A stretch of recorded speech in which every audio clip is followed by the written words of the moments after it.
विपल्स surgery यानी कि पेनक्रियाटोडियोडेनेक्टोमी, ये पेनक्रियास के हेड रीजन के कैंसर के लिए किया जाने वाला इंपॉर्टेंट और लाइफ सेविंग ऑपरेशन है। ये एक कॉम्प्लेक्स और मेजर सर्जरी है और कई बार हमारे पेशेंट्स से हमें क्वेरी आती है कि डॉक्टर साहब इस प्रोसीजर के बाद में हमारी रिकवरी कैसे रहेगी, क्या चीजें नॉर्मल है और क्या चीजें एबनॉर्मल है, और मैं अपना नॉर्मल वर्क या नॉर्मल लाइफ रूटीन कब रिज्यूम कर पाऊंगा। तो आज का वीडियो डिटेल में इसी टॉपिक को एक्सप्लेन करेगा।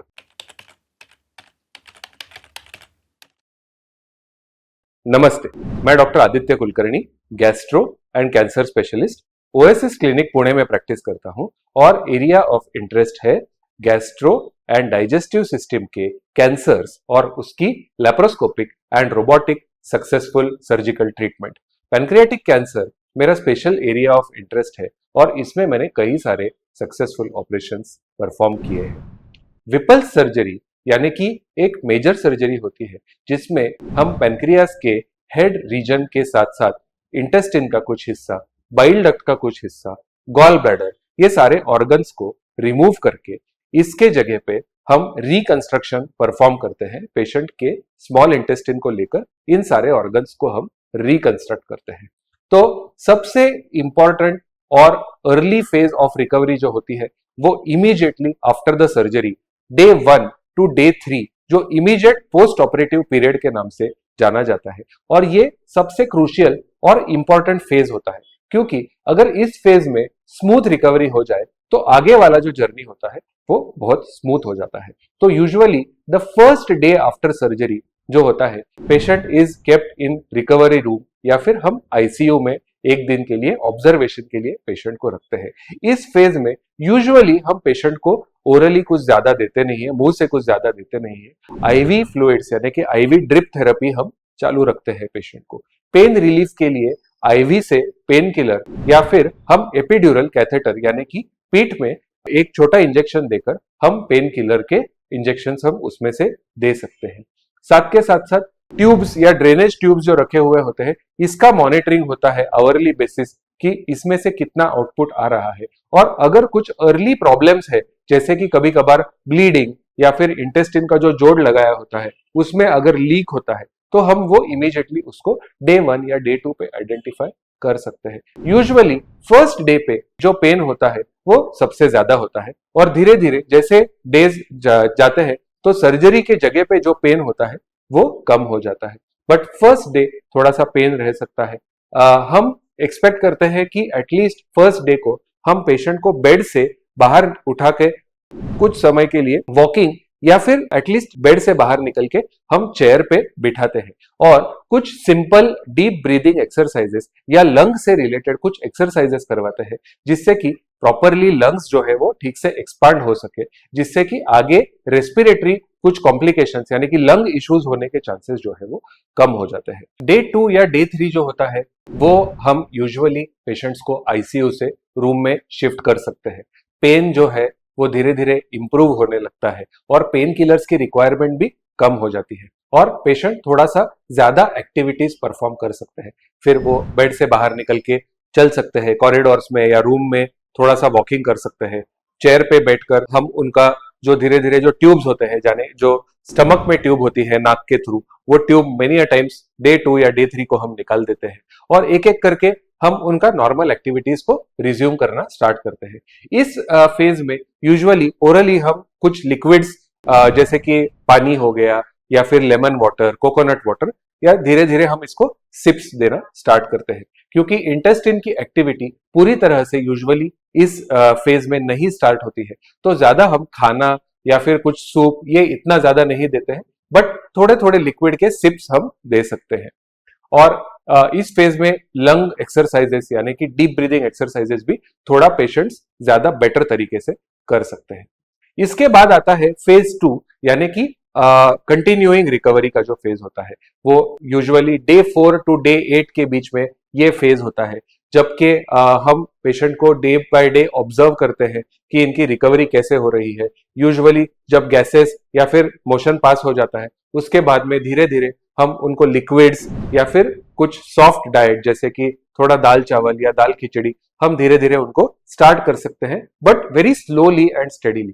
इसी के साथ साथ एक एक करके बाकी के जितने भी ट्यूब्स होते हैं, यूरिनरी कैथेटर हो गई या फिर ड्रेनेज ट्यूब हो गया, इसको हम धीरे धीरे निकालने की प्लानिंग स्टार्ट करते हैं।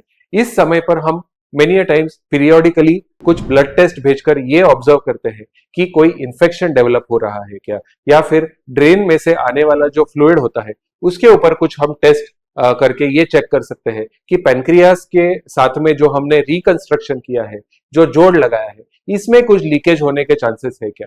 तो ये सारी चीजें हम ऑब्जर्व करते हैं। इस समय पर यूजुअली थोड़ा सा फटीग या फिर थकान महसूस होना, स्पेशली दिन के लेटर हाफ में, ये बिल्कुल नॉर्मल होता है। बट ज्यादा मात्रा में फीवर आना, यानी कि हाई ग्रेड फीवर या फिर शिवरिंग या चिल्स होना, या फिर जख्म यानी कि वुंड में से कुछ डिस्चार्ज या पानी आना, या फिर ड्रेन के अंदर कुछ फाउल स्मेलिंग या डर्टी कलर का फ्लूइड आना, ये कुछ चीजें होती है जो हम वी कीप अ वॉच कि ये कुछ एबनॉर्मल चीजें हो रही है क्या, कुछ कॉम्प्लिकेशन डेवलप हो रहे हैं क्या। इसी के साथ साथ कभी कभी हम चेस्ट एक्सरे यानी कि छाती का जो है एक्सरे करके देखते हैं कि चेस्ट में कुछ कॉम्प्लिकेशंस हो रहे हैं क्या। तो this is usually done by the treating surgeon, या फिर जो टीम ट्रीटमेंट कर रही है वो ये सारे प्रिकॉशंस लेंगे। आपके जो पेन किलर्स की रिक्वायरमेंट है वो धीरे धीरे कम होती जाएगी, और एपिड्यूरल कैथेटर जो रखा रहता है यानी कि पीठ में पेन किलर जो देने के लिए रखा रहता है उसको भी हम निकाल देते हैं जब रिक्वायरमेंट कम हो जाती है। तो डे 4 टू डे 8 ये यूजुअली एक कंटिन्यूइंग रिकवरी का फेज होता है। By day 8 most of the patient जिसका रोबोटिक विपल्स सर्जरी हम करते हैं बिना कट्स के, वो डिस्चार्ज के लिए रेडी हो जाते हैं। इसमें हम 2-3 चीजों का ख्याल रखते हैं कि पेशेंट का जो है डाइट वो ठीक से ले पा रहा है, घर जाकर ये प्रॉपर अपने से डाइट ले पाएंगे, कुछ आईवी की जरूरत नहीं पड़ने वाली है। पेन किलर जो होता है वो यूजुअली टैबलेट्स हम देते हैं, ओरल पेन किलर्स पे उनका जो पेन है वो कंट्रोल रहता है। साथ साथ फीवर नहीं है और सीबीसी नॉर्मल आ रहा है, इसमें कोई बॉडी में इंफेक्शन का कोई चांसेस नहीं नजर आ रहे, तो हम इन पेशेंट्स को घर भेजने की तैयारी करते हैं। कभी कभी अगर ड्रेन में ज्यादा मात्रा में पानी आ रहा है, फ्लूइड आ रहा है, तो हम पेशेंट को ड्रेन के साथ में घर भेजते हैं, पूरी ड्रेन की जो केयर होती है इसका एक डिटेल्ड एक्सप्लेन करके कि इसको कैसे केयर करना है, इसमें क्या ध्यान रखना है, ये सारी चीजें हम प्रिकॉशंस बता के फिर patient usually day 8 to day 10 के बीच में घर जाते हैं। अब घर जाकर रिकवरी एंड नहीं होती है, आगे आने वाले कुछ वीक्स रिकवरी के लिए बहुत ही क्रूशियल होते हैं, क्योंकि घर जाकर पेशेंट को लेटे नहीं रहना होता है। इसकी रिकवरी में उन्हें घर में एक्टिव रहना है, घर में अपने डेली के यूजुअल जो काम होते हैं वो धीरे धीरे एक्टिविटी चालू करनी है। So second week to third week ये एक होम एडजस्टमेंट का जो है फेज होता है, धीरे धीरे अपने काम वो स्टार्ट कर सकते हैं।